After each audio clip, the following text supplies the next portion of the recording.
Assalamualaikum warahmatullahi wabarakatuh. Sangam MDS. Biasa-biasa saja tapi mantap. Yes. Oke, kali ini kita akan membahas materi pramuka pertama, yaitu sejarah Morse. Tentunya kalian ada yang sudah tahu atau mungkin ada yang belum tahu. Ya, tapi sebelumnya kita mulai dengan bersama membaca Ang Basmalah. Bismillahirrahmanirrahim. Oke, kita mulai.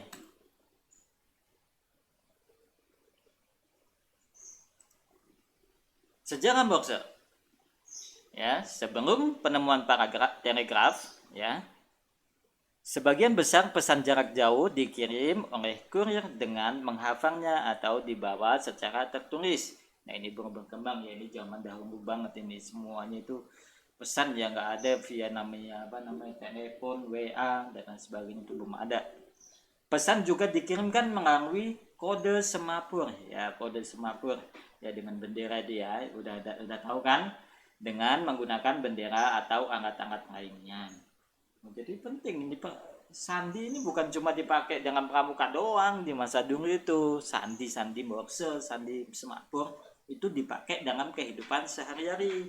Jadi jangan kalian anggap itu semapur Morse hanya digunakan ketika pramuka saja. Bahkan zaman dulu sebelum adanya telepon, sebelum adanya alat komunikasi lainnya, semuanya menggunakan sandi-sandi yang digunakan dalam pramuka. Maka dari itu jangan sampai kalian menganggap remeh materi-materi seperti Morse ataupun semapur. Tentunya sangat penting kan, kita nggak ada yang tahu kedepannya ternyata nanti telepon itu hangus lagi, ternyata kedepannya telepon itu udah nggak bisa digunakan. Makanya kita harus menjaga warisan ya, warisan yang sudah ada. Kemudian ada sistem mekanis yang disebut dengan telegraf semator. Nah, apa sih telegraf ini? Ya, telegrafnya apa sih kok disebut terus nih?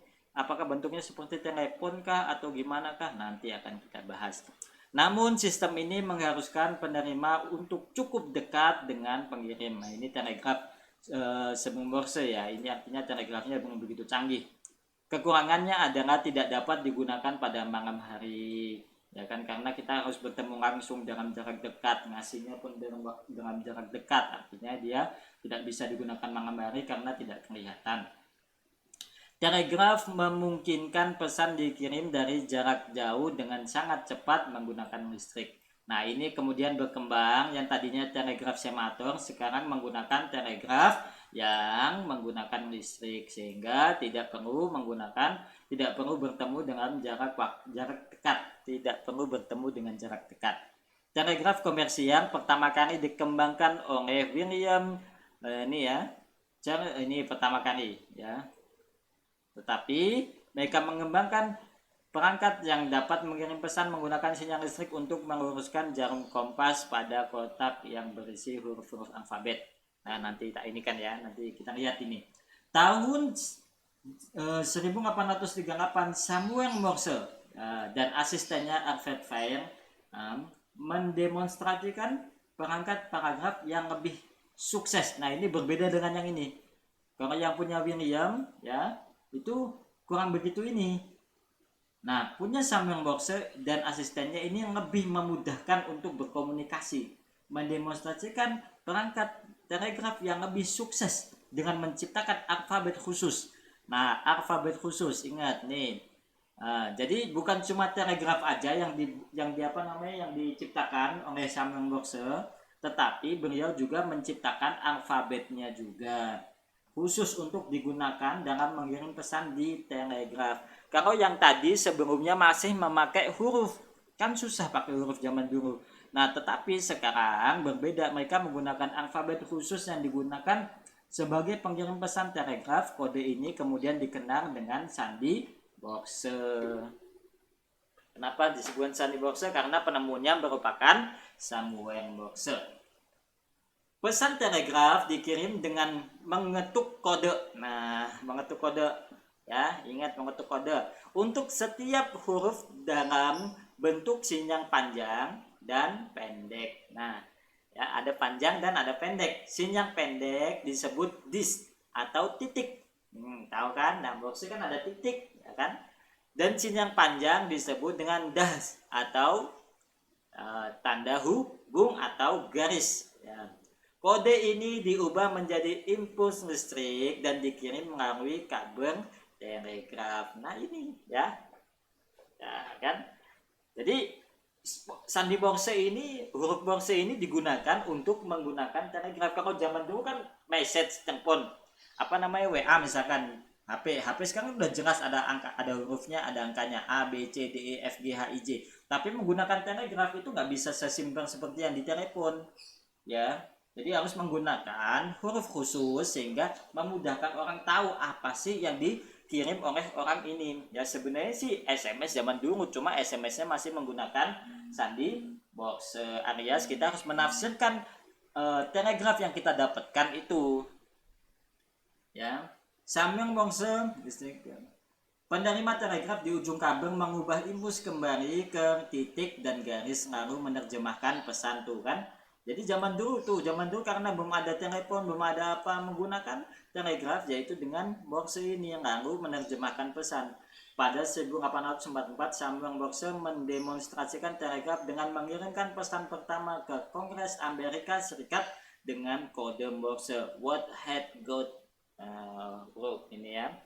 Apakah yang telah Tuhan tulis kode asli Morse tidak persis sama dengan yang digunakan saat ini, termasuk jeda serta tanda hubung titik. Dalam konferensi di Berlin ditetapkan versi internasional sandi Morse yang digunakan hingga sekarang. Nah ini ada perubahan ya. Mungkin sandi Morse sekarang kan udah berkembang. Nah itu artinya sandi Morse ini sangat penting dalam perkembangan telekomunikasi, perkembangan komunikasi jarak jauh. Inilah yang menyebabkan kita harus tetap melestarikan dan mempelajari Morse. Oke, kita lihat sih bagaimana sih bentuk telegraf itu. Nah, coba kita lihat di YouTube. Nah, ini bentuk telegrafnya ya. Nah, bentuknya telegraf seperti ini. Nah, diputar. Nah, di sini lihat nih. Nah, panjang titik-titik, panjang titik-titik.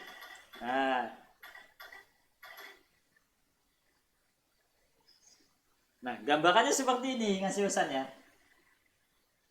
Tadi mencet titik, titik-titik panjang, titik-titik. Itu titik nih, panjang. Nih panjang nih. Nah,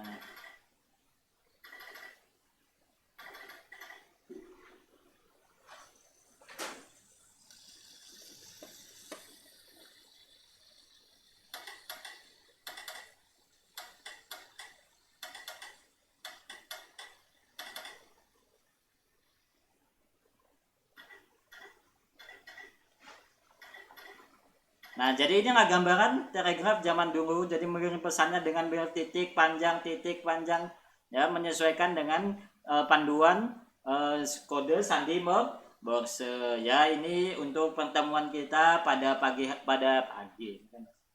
Pertemuan kita dalam materi Morse Pramuka Darussunnah. Terima kasih. Salam MDS. Biasa saja tapi mantap. Yes. Terima kasih. Ya, terima kasih sudah menyaksikan dan sudah menonton materi Pramuka. Assalamualaikum warahmatullahi wabarakatuh.